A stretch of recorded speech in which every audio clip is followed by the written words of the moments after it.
Hi, everyone. Welcome to the Ashley Barlow Company podcast. I'm Ashley Barlow, your host.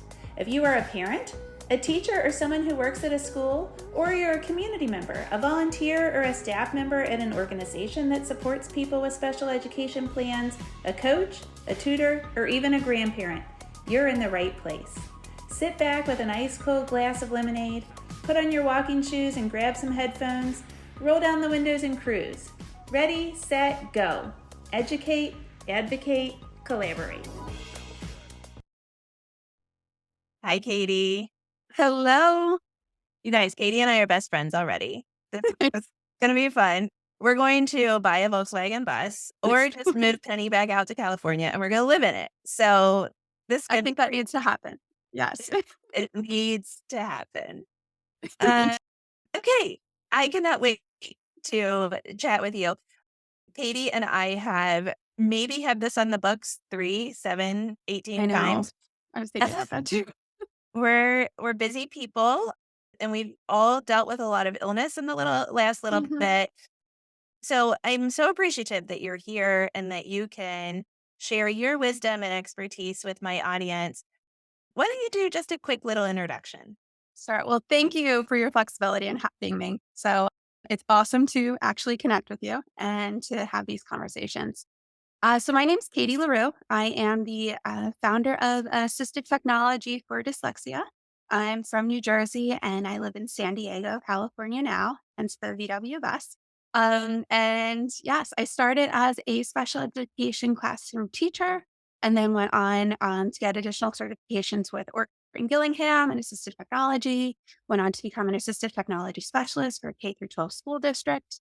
Absolutely loved working with students from elementary, middle school to high school. And I'm a mom. We have a little 5-year-old and a 2-year-old. And yeah, we have lots of fun exploring the Southern California area. And great to be here. Now you know why I love Katie so much. I think everybody, all of my podcast listeners get a little tired of my love for the sun and the surf. And we go to Key West a lot, Katie. And I've never been. It's on my list. Well, you should come down.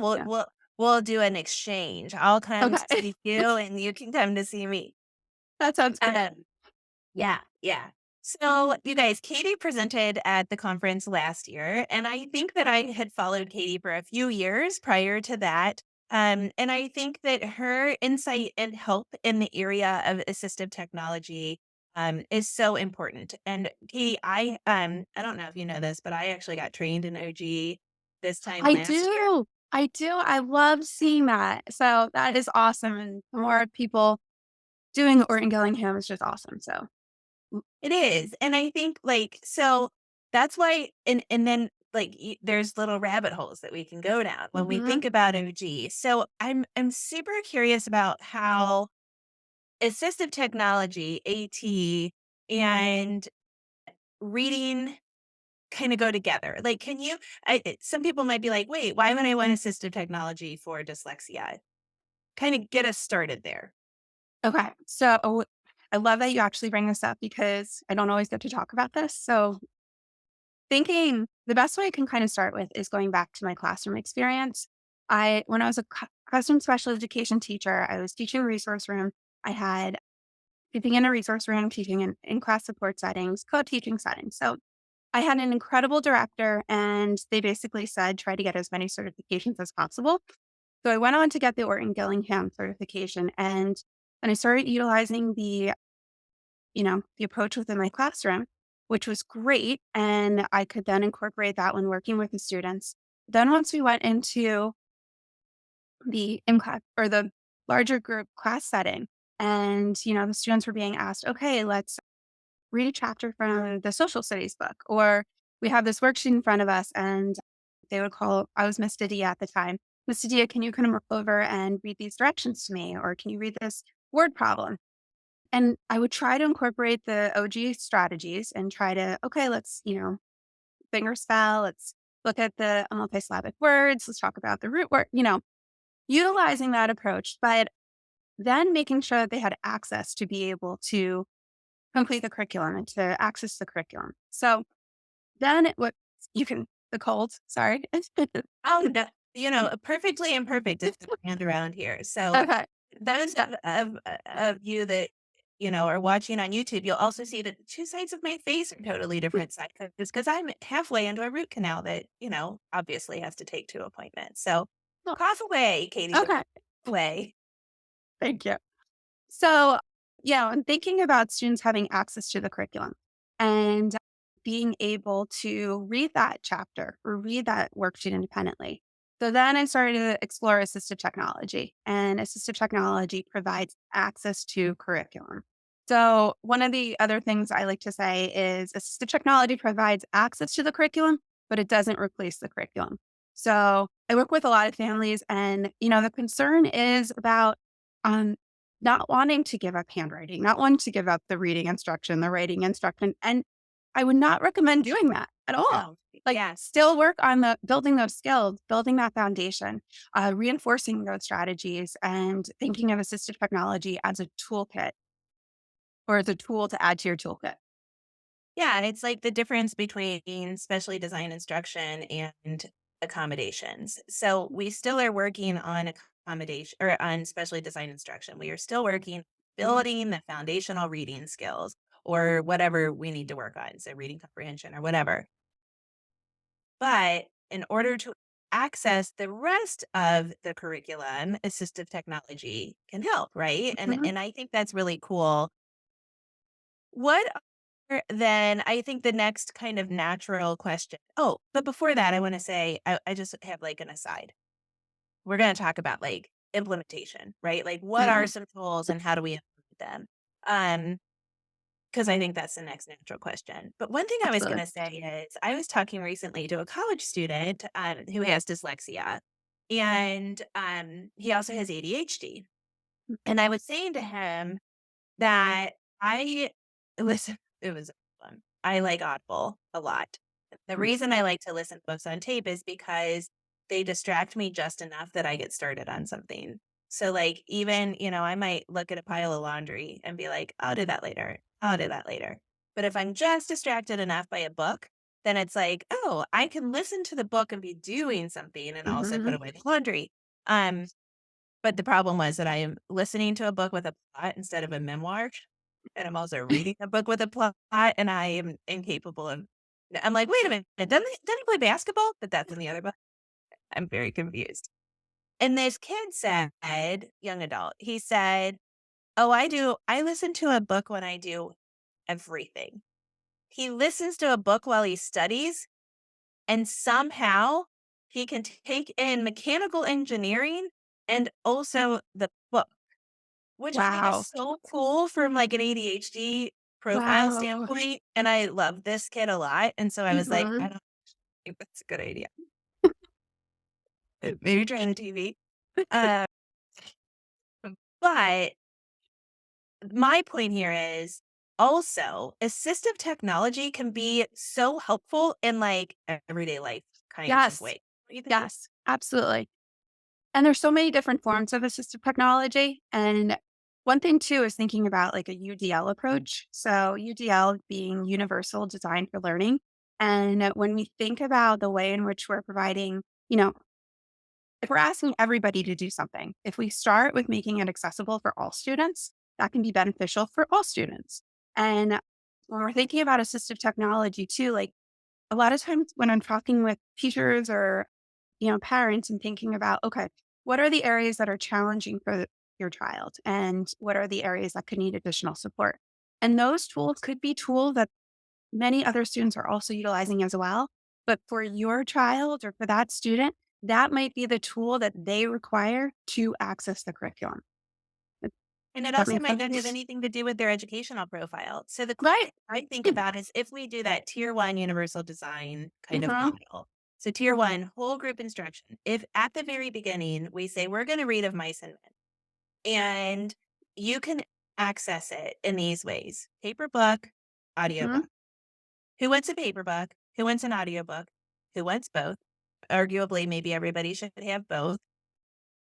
But, then you've got the field hockey player who drives from, Yep. the Orange County to San Diego because that's where their team is, and they've got an hour and a half commute every day. Well, yes, they don't have dyslexia. The reading is not a challenge for them, but Mhm. now they can utilize that time more wisely or, anything. And I think that raises a really good point with the UDL because my experience as a special education attorney is that so many kids are kept out of inclusive environments because of reading. And it doesn't have to be that way because reading can be accessible in so many different ways, right? Absolutely. And I mean, when we're thinking about that curriculum and, when parents are sharing to me, like, let's say their child has difficulty completing a math workbook. Like, okay, do you have a digital form of that workbook? Because if you do, then we can utilize the ability to annotate on a PDF and you can dictate your responses, or you could have that word problem read to you. If you don't, then we need to go down another path, which sometimes can be a lot more work and a lot more time for teachers, for parents, for the student. So, kind of starting with that UDL approach can be beneficial for all. Yeah. Yeah. I'm very, very, very happy that you suggested that. So then what you say, like there's lots of different forms of assistive technology, particularly in the area of reading. Hit us with some. I mean, I think we all Sure. think about talk to text and text to talk, but there's so much Mhm. more, right? Yes, absolutely. And even within those supports, like the text to speech or speech to text, really thinking about what works best for the student. And I find a lot of times students will say, I don't like to listen to books because it sounds like a computer or the voice is not, very enjoyable to listen to. So even taking the time to find the settings or to find different voices that are not as computer generated, that might be more human like. So that even within, Like your ways, do you use ways? You can like I my have husband, used it. I have used it. Yes. my husband has boy band, and so it goes turn right. I did not know it had that feature. I think I might need to check out that update. It's so fun. I'm sorry I interrupted. This is No, love it. a muscle I'm pain medication, everybody. Okay, carry on. Yeah, Okay. Well, you know what? Okay, one other thing though is that is it's work. There's work on the outside of yes, all of this stuff, but yes. just like in work, you know how when you like automate a workflow in Mhm. work, like oh, the email's going to say this, and then there's going to be like a little reminder email if I haven't gotten a response, send this reminder email in 48 hours. It takes work, but Yep. man, it makes your life so much better. So AT takes work, but man, it makes your life so much better. And Carry on. and that I think is so important to talk about too, because a lot of times students might abandon the technology because, okay, let's say you're in an IEP meeting and you get that assistive technology added to the IEP, and then you start to implement it, and then the student doesn't like it. And then the Mhm. team might feel that, okay, well, we tried it. And that hopefully is the case, where you tried it. However, it might also be how it was implemented. So thinking about the text to speech, we're thinking about the speed, how fast is it being read to the student? Is it slow enough? Is it fast enough? The voices, thinking about the text size, even changing the contrast can sometimes be helpful. What device are they using? Are they using something that's portable or are they using something that they have to be at a desk? And speech to text, sometimes they get frustrated because it doesn't recognize what they're saying. So, again, that might be a reason that they don't want to utilize the tool. But thinking about the background noise, thinking about having a microphone to be able to increase the accuracy, thinking about the tools and the layers that can kind of be added onto the different supports. But Yeah. going on, word prediction. Word prediction is another really helpful one. Even within word prediction, there's different levels of word prediction. So for students that struggle with spelling, to have something that is more robust and can recognize the phonetic spellings and try to predict what they're saying based on that spelling, but then also having the ability to listen to the words being read back to them so they don't just pick something that's visually similar. Right. So that confirmation, again, thinking about with Orton-Gillingham, having a multisensory approach, then even with our tools, we can have a multisensory approach. So we Yeah. can listen to it, we can see it, we can type it out. So thinking about the tools and the ways in which we're utilizing the tools. Well, and yes, and I'm happy that you mention the predictive text as well, because sometimes it's a matter of students only having so much energy.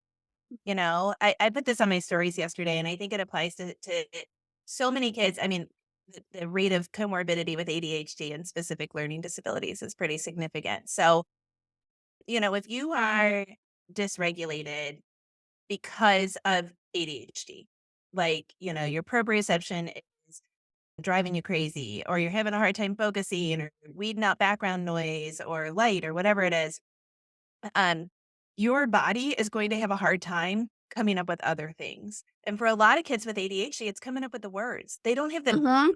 patience or like the the wherewithal to come up with the words. And sometimes like they want to break. And they got a gym teacher.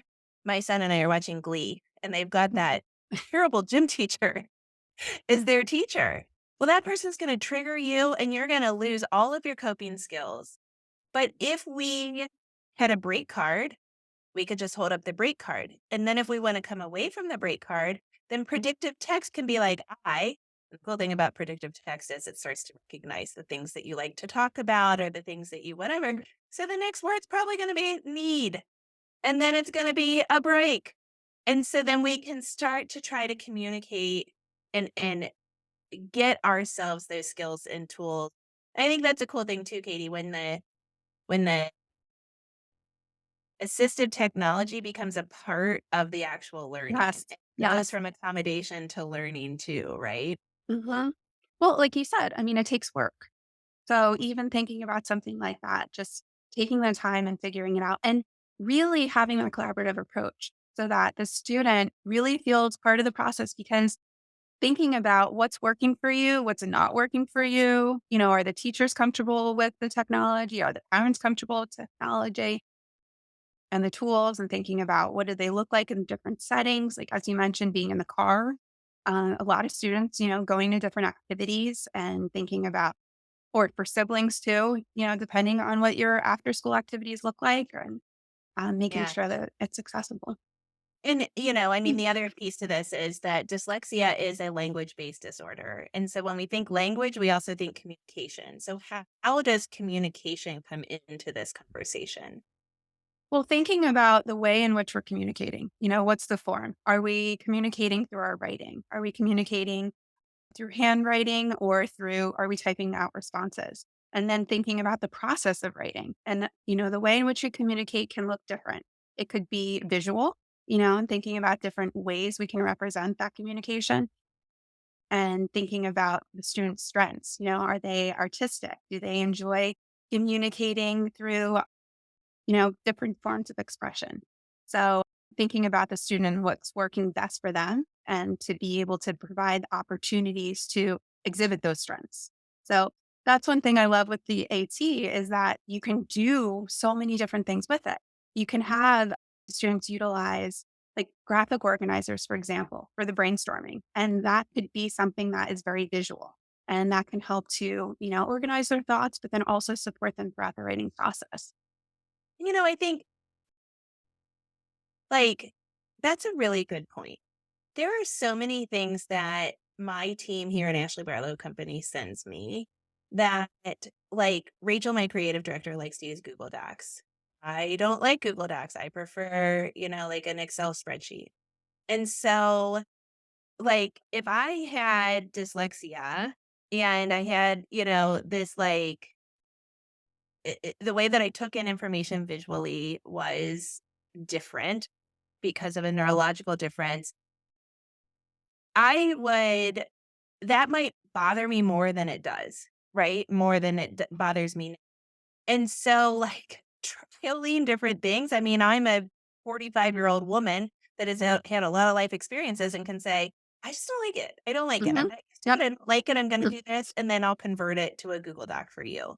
But for students, it's okay to want to trial. And the point is that it's 2023. There are 1,000 different ways to access a spreadsheet or a chart or a fillable document or an editable document. And so if one thing doesn't work, it doesn't mean that like technology doesn't work. It means we can go on to the next thing. right? And sometimes I think in advocacy, if we make that parallel, then we get it. Because, it's really easy to be like, well, that didn't work. Back to Yeah. paper. Right. We tried it, but let's try something else, or let's try the way in which the student's accessing it. I mean, that question in itself, it kind of like, you have an Apple? Do you have an iPhone or do you have an Android? Or do you like Google Docs or do you like Microsoft Word? And even within that, like there's so many built-in accessibility features. So depending on what the students have access to, whether it be at home or at school, you can find a lot of tools, whether it be an app, an extension, a program, specific form of software, and trying exactly what you just said, trying different ones out and giving it some time too. So, to collect some data and get that feedback and figure out, okay, what did work? And were there things that were successful, or were there things that were not successful? And try to really think about, why did that not work? And, are there steps that we can take to try to resolve those issues, or to get a better plan in place, to get a specific approach that the student feels comfortable with? I mean, even being able to advocate for themselves within the classroom. And I have access to these tools, and to make sure that the student feels comfortable talking and making sure they have access to the supports in the different classrooms. So good. Katie, I mean, incredible. I wish that I felt better and that I hadn't spent so much time being silly before we hit record, because I want to make this like a 4 hour. Oh my gosh, that's funny that we're teasing about it because we're on different time zones.